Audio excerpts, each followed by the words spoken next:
Wakati nafundisha moja ya mashule Dar es Salaam pale, nimeingia darasani, nimekuta zogo. Kuna mwalimu kaulizwa swali, billahi alaikum, ni maajabu. Niliwahi kutoa mfano, si kama hapa niliwahi kusema. Shekhe kaulizwa, ikitokea imamu yupo kwenye sajida akatoa upepo ule bardi, yupo kwenye sajida, nini afanye? Upepo bardi umemkuta kwenye sajida. Akitoka kimya kimya, wa jamaa watakuwa hawajui. Akiongea wana wasiwasi, atakuwa kaongea kwenye swala.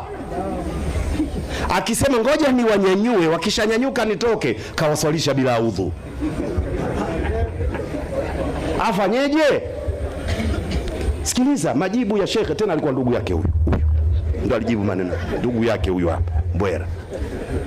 Alisema kama yule imamu ana uhakika alichotoa ndicho, yeye achomoke tu aondoke. Wale maamumu wakiona muda umepita, alitumia lugha hii, wapige chabo, yupo kaondoka.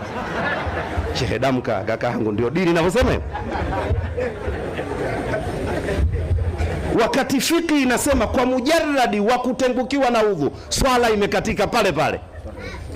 Kutenguka kwa udhu, tuna swala hakuna. Akiongea lugha yoyote haina tatizo. Ni kama kutoa salamu tu. Hata Mtume aliwaswalisha watu kwenye swala ya raka 4, aliswalisha raka 2 kwa sababu msafiri, lakini aliwaambiaje mwisho? Aliongea, atimmu salatakum fa inna qaumun safaru, malizeni wenyewe swala zenu, mimi nimepiga 2, sisi wenzenu wasafiri. Aliongea kwa sababu yeye kashatoka kwenye swala, na wewe idha jambaita ushatoka kwenye swala.